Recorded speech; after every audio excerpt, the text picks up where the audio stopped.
নমস্কাৰ, আপোনালোক সকলোকে মোৰ অন্য এটা ভিডিঅ'লৈ স্বাগতম জনাইছোঁ।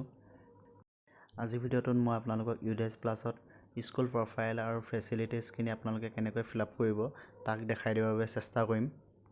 তাৰ কাৰণে আপোনালোকে মোবাইলৰ যিকোনো এটা ব্ৰাউজাৰত গৈ গুগলত UDS প্লাছ চাৰ্চ কৰি দিব।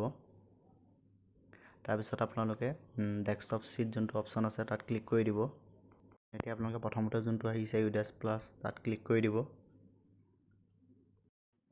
এখন নতুন পেজ খোল খাই যাব। এতিয়া আপোনালোকে UDS plus school data capture যোনটো অপশ্যন আছে তাত ক্লিক কৰি দিব। তাৰপিছত আপোনালোকে ওপৰত যোনটো দেখিছে UDS plus login profile and facilities বুলি যোনটো অপশ্যন আছে তাত ক্লিক কৰি দিব। আপোনালোকে ক্লিক কৰি দিয়াৰ পিছত আপোনালোকে এখন নতুন পেজ খোল খাব। ইয়াত এতিয়া আপোনালোকে স্কুলৰ UDS কোডটো দিব, তাৰপিছত ID হিচাপে, তাৰপৰা পাছৱৰ্ডটো দিব, তাৰপৰা কেপচাৰ কোডটো দি কেনে আপোনালোকে লগইন কৰি দিব। লগইন কৰি দিয়াৰ পিছত এখন নতুন পেজ খোল খাব। ইয়াত বহুতকেইটা অপশ্যন আপোনালোকে দেখিবলৈ পাব। তাৰ ভিতৰত প্ৰফাইল এণ্ড ফেচিলিটি যোনটো অপশ্যন আছে তাত আপোনালোকে ক্লিক কৰি দিব।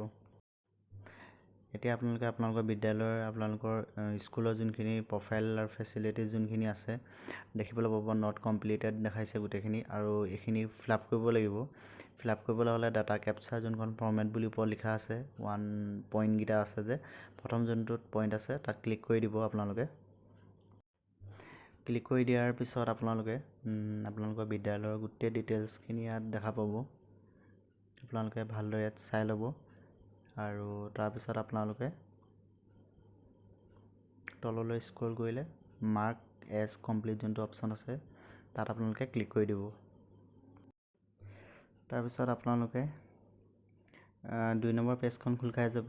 এতিয়া ইয়াত কিছুমান ডিটেইলছ আপোনালোকে এডিটো কৰিব পাৰে। ভালদৰে মন কৰি ল'ব। দুটা এটা এডিট কৰিবলগীয়া থাকে। এডিট কৰি লোৱাৰ পিছত আপোনালোকে ছেভ এণ্ড যোনটো নেক্সট অপশ্যন আছে যে তাত সেইটো আপোনালোকে ক্লিক কৰি দিব। তাৰপিছত আপোনালোকে পিছৰ পেজখন দেখিব। ইয়াতো আপোনালোকে এডিট কৰিব পাৰে। চাই ল'ব ডিটেইলছখিনি থাকে, আৰু যদি এডিট কৰিবলগীয়া আছে কৰিব, নহ'লে ছেভ এণ্ড নেক্সট অপশ্যনটোত ক্লিক কৰি দিব।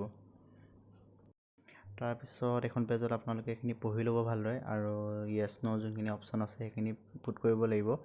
তাৰপিছত পুট কৰি কেনে আপোনালোকে ছেভ এণ্ড নেক্সট অপশ্যনটোত ক্লিক কৰি দিব। তাৰপিছত এখন পেজতো আপোনালোকে য়েছ ন' এনেকৈ অপশ্যনখিনিয়ে ফিলআপ কৰিব লাগিব। গতিকে এইখিনি ভালদৰে পঢ়ি ল'ব। পঢ়িলে ছেভ এণ্ড নেক্সট অপশ্যনটো ক্লিক কৰি দিব। তাৰপিছত পিছৰ পেজখন খোল খাব। ইয়াত অলৰেডি কিছুমান পুট হৈয়ে থাকে। যদি আপোনালোকে এডিট কৰিব খোজে আপোনালোকে এডিটো কৰিব পাৰিব, আৰু এডিট কৰি মেলি কাৰেক্ট কৰাৰ পিছত আপোনালোকে ছেভ এণ্ড নেক্সট অপশ্যনটোত আপোনালোকে ক্লিক কৰি দিব।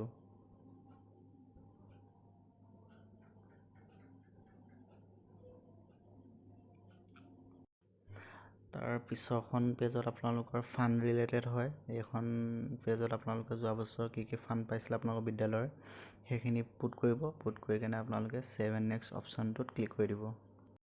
তাৰপিছত এখন পেজত আপোনালোকৰ বিদ্যালয়ৰ শ্ৰেণীকোঠাৰ বিৱৰণবোৰ আছে, কেইটা ক্লাছৰুম আছে। গতিকে এইখিনি ভালদৰে চাই ল'ব, এইখিনি ফিলআপ কৰিব, আৰু তাৰপিছত ফিলআপ কৰি দিয়াৰ পিছত আপোনালোকে ছেভ এণ্ড নেক্সট অপশ্যনটোত ক্লিক কৰি দিব। তাৰ পিছৰখন পেজ খোল খাব। পিছৰখন পেজতো আপোনালোকে ভালদৰে মন কৰি ল'ব, আৰু য'ত এডিট কৰিবলগীয়া আছে এডিট কৰিব, নহ'লে ছেভ এণ্ড নেক্সট অপশ্যনটো যোনটো আছে যে তাত আপোনালোকে ক্লিক কৰি দিব। পিছৰ পেজখন খোল খাব। পিছৰ পেজখনতো অলৰেডি পুটে হৈ থাকে, বেছি ভৰাবলগীয়া নাথাকেই। আপোনালোকে ভালদৰে মন কৰি ল'ব, আৰু ডিটেইলছখিনি পুট কৰাৰ পিছত ছেভ এণ্ড নেক্সট অপশ্যনটোত ক্লিক কৰি দিব। নেক্সট পেজখন খোল খাব। এইখন হৈছে শেষৰখন পেজ। এইখনত আপোনালোকৰ বিদ্যালয়ৰ যিখিনি বস্তু আছে সেইখিনি ডিটেইলছখিনি ভৰাব, আৰু ভৰাই কিনে আপোনালোকে ছেভ অপশ্যনটো ক্লিক কৰি দিব, আৰু ছেভ অপশ্যনটো ছেভ হৈ যোৱাৰ পিছত বেক টু ডাশ্ববৰ্ড অপশ্যনটোত আপোনালোকে ক্লিক কৰি দিব।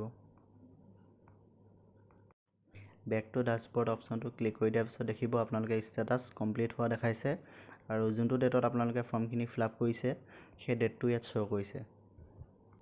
গতিকে আপোনালোকে এনেদৰে UDS প্লাছত স্কুল প্ৰফাইল আৰু ফেচিলিটিজখিনি আপোনালোকে ফিলআপ কৰিব পাৰিব। গতিকে আজিৰ ভিডিঅ'টো ইমানখিনিয়ে আছিল। আশা কৰোঁ কিবা এটা হ'লেও আপোনালোকক দেখাই দিবলৈ সক্ষম হৈছোঁ। যদি ভিডিঅ'টো চাই ভাল পাইছে তেনেহ'লে লাইক, কমেণ্ট, শ্বেয়াৰ কৰিব, আৰু চেনেলটো ছাবস্ক্ৰাইব কৰি দিব। ধন্যবাদ।